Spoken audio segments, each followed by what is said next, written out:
ಪಾದಯಾತ್ರೆ ಮಾಡಿದ್ರಲ್ಲಪ್ಪ, ಗ್ಲಾಸ್ ಹಾಕೊಂಡು ಬಿಸಿಲಲ್ಲಿ ಮಾಸ್ಕ್ ಹಾಕೊಂಡು ಕೊರೋನಾ ವ್ಯಾಕ್ಸಿನೇಷನ್ ಇದ್ದಾಗ SOPನ ವೈಲೇಷನ್ ಮಾಡಿ ಕೇಸ್ ಹಾಕ್ಸ್ಕೊಂಡು ಪಾದಯಾತ್ರೆ ಮಾಡಿದ್ರಲ್ಲಪ್ಪ, ಮರ್ತೋಯ್ತಾ ಮುಖ್ಯಮಂತ್ರಿಗಳಿಗೆ? DK ಶಿವಕುಮಾರ್ ಉಪಮುಖ್ಯಮಂತ್ರಿಗಳಿಗೆ ಮರ್ತೋಯ್ತಾ? ಯಾಕೆ ಅದನ್ನು ಮಾಡಿಲ್ಲ ಯೋಜನೆನ? ಯಾರು ಪ್ರಶ್ನೆ ಮಾಡಲ್ಲ ಅಂದ್ಕೊಂಡ್ಬಿಟ್ಟಿದ್ದಾರಾ? ಅಸೆಂಬ್ಲಿ ನನಗೆ ಅವಕಾಶ ಸಿಕ್ಕಿರಲಿಲ್ಲ ಬಡ್ಜೆಟ್ ಬಗ್ಗೆ ಮಾತಾಡೋಕ್ಕೆ. ಸಿಕ್ಕಿದ್ರೆ ಸಿದ್ದರಾಮಯ್ಯನವ್ರಿಗೆ ಕೇಳ್ತಾ ಇದ್ದೆ, ಸಿದ್ದರಾಮಯ್ಯನವ್ರಿಗೆ ₹1 ಹಣ ಇಲ್ಲ.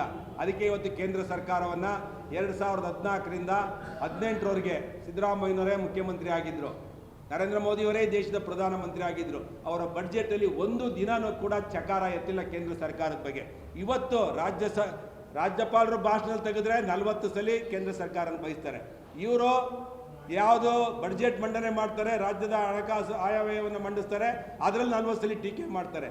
ಯಾವುದು ಮುಕ್ತಾಯದ ಹಂತದಲ್ಲಿ ಹಣಕಾಸಿನ ಬಗ್ಗೆ ಎಲ್ಲ ಡಿಬೇಟ್ ಆದಮೇಲೆ ಪುನಃ ಅದ್ರ ಬಗ್ಗೆ ಉತ್ತರ ಕೊಡ್ತಾರೆ, ಅದರಲ್ಲಿ ಕೇಂದ್ರ ಸರ್ಕಾರವನ್ನು 40 ಸಲ ಟೀಕೆ ಮಾಡ್ತಾರೆ ಅಂತ ಹೇಳಿದ್ರೆ ರಾಜ್ಯದ ಜನತೆಗೆ ಇವತ್ತು ಗೊತ್ತಿದೆ.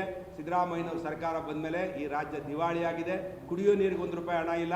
ಬರಗಾಲಕ್ಕೆ ಇವತ್ತು ಇಡೀ ದೇಶದಲ್ಲಿ ಕರ್ನಾಟಕದಲ್ಲಿ ಬಂದಂಥ ಬರಗಾಲ, ಕರ್ನಾಟಕ ರಾಜ್ಯದ ಸ್ವಾತಂತ್ರ್ಯದ ನಂತರ ಇತಿಹಾಸದಲ್ಲಿ 223 ತಾಲೂಕುಗಳನ್ನು ಬರಪೀಡಿತ ತಾಲೂಕು ಅಂತ ಘೋಷಣೆ ಮಾಡಿರಲಿಲ್ಲ. ಇವತ್ತು ಘೋಷಣೆ ಮಾಡಿದ್ರೆ ಸರ್ಕಾರ ಕೊಟ್ಟಿರೋದೆಷ್ಟು? ಕೇವಲ ₹600, ₹6,000, 600 ಕೋಟಿ ಕೊಟ್ಟಿದೆ.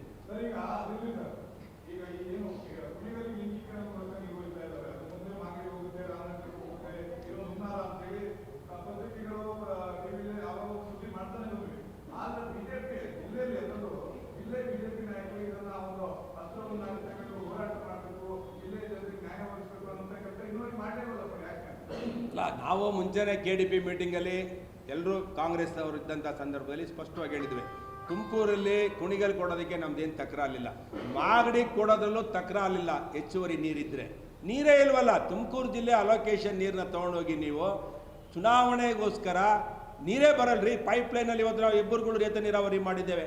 ನಾವು ಹಾಕಿರೋಂಥ ಪೈಪ್ಲೈನ್ 50% ನೀರು ತಗೊಳ್ಳೋದ್ರೊಳಗೆ ನಾವು 24 ಗಂಟೆ ಹೋರಾಟ ಮಾಡಿ ತಗೋಬೇಕು ನೀರು ಬಂದಂಥ ಸಂದರ್ಭದಲ್ಲಿ. ಇವತ್ತು ಮಾಗಡಿ ನೀರು ಬರುತ್ತೆ ಅಂತ ಏನು ಗ್ಯಾರಂಟಿ?